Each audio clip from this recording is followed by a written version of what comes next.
pros and cons to the Baylor at Iowa State football game. First of all, great win. I know Iowa State came back a little bit late in the game, but in the end, 7 points on turnovers was one of the biggest differences, besides time of possession. And I don't want to hear any Iowa State fans being salty, because if you do, and you want to go to the officiating game, I could go with you too, if I want. But I'm not going to, because I'm above you, not beneath you. I'm going to start with the cons in the game, which is not many of them, by the way. 5 for 13 on offense on third down. The offensive line allowed 6 tackles for loss. 8 for 15 on third down defensively. 284 passing yards allowed out in the game, which I know that's a lot of yards. Jalen Noel for Iowa State had 7 receptions for 120 yards. That's only a 100-yard receiver in the game. Yes, Xavier Hutchinson got his, but he didn't get 100 yards receiving today. And I'm going to go over what he had today. He had 0 touchdowns. Now, I would even dare to say, after I get over like the pros in the game, which there's a bunch of them, I'm going to go over a few things about the officiating.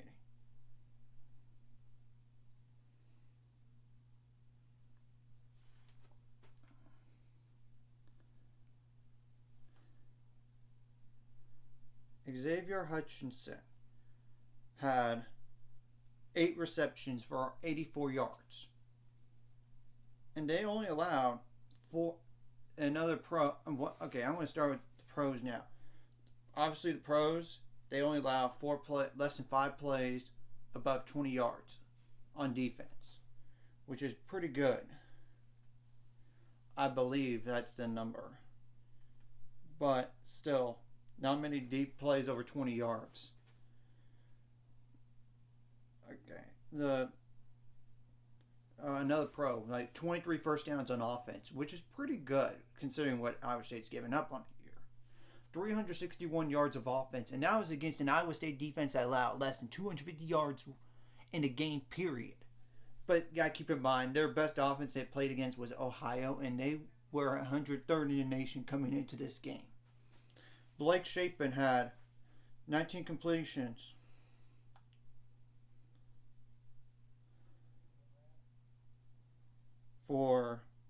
Out of 26 attempts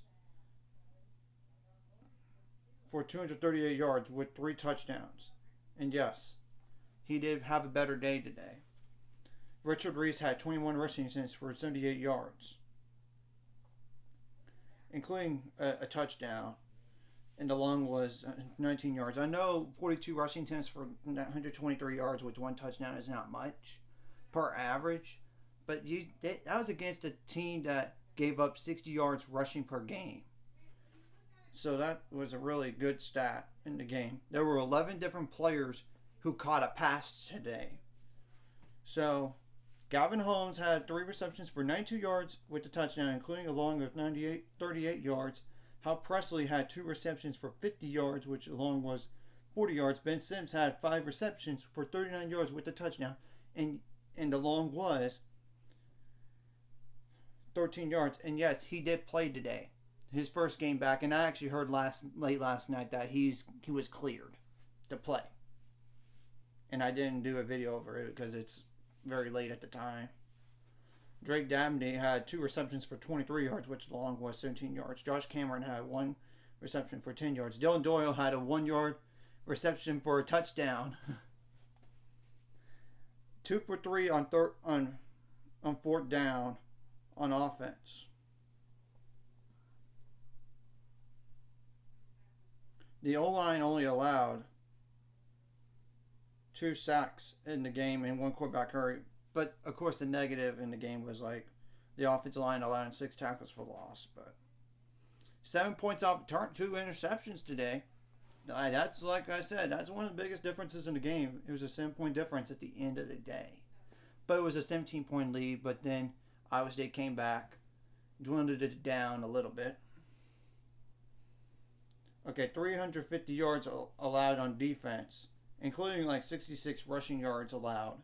The defense allowed only 17 first downs. The defense had 4 sacks in the game, 8 tackles for loss, and 3 quarterback hurries. The defense had 2 interceptions in the game, which those players were Christian Morgan and Devin Neal. 1 for 2 on fourth down defensively.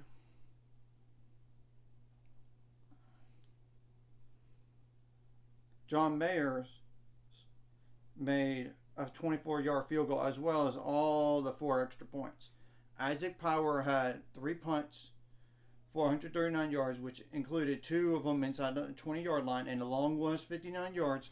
Noah Rushingberg had 5 touchbacks in the game out of 6, and the lone kickoff return was only for 21 yards.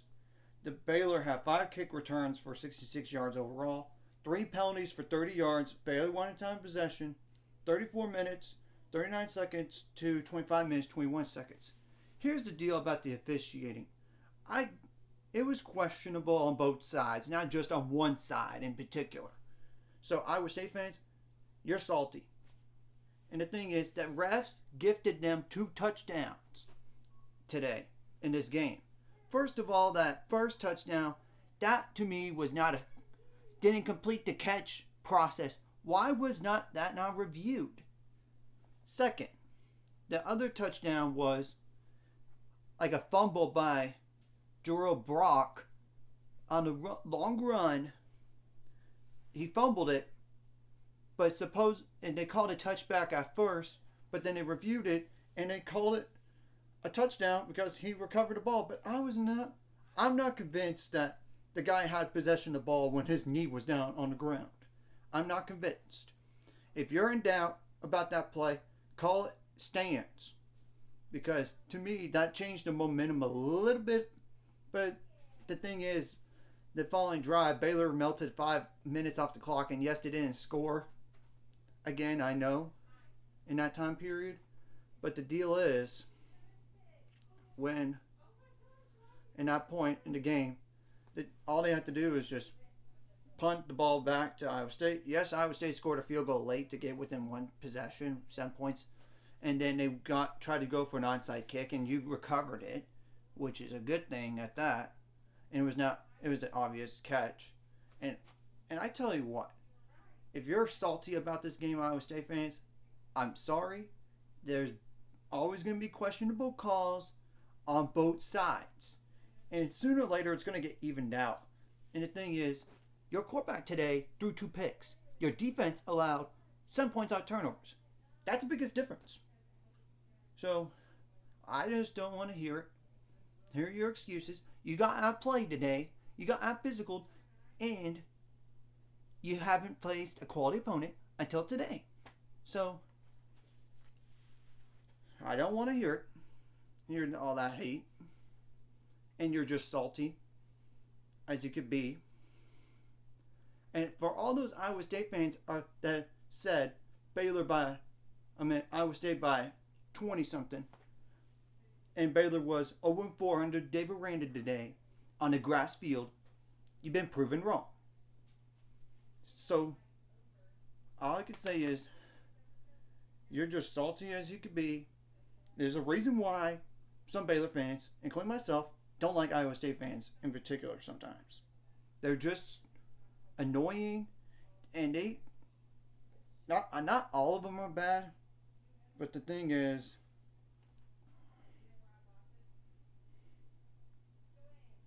they're about that. Sure, it started back when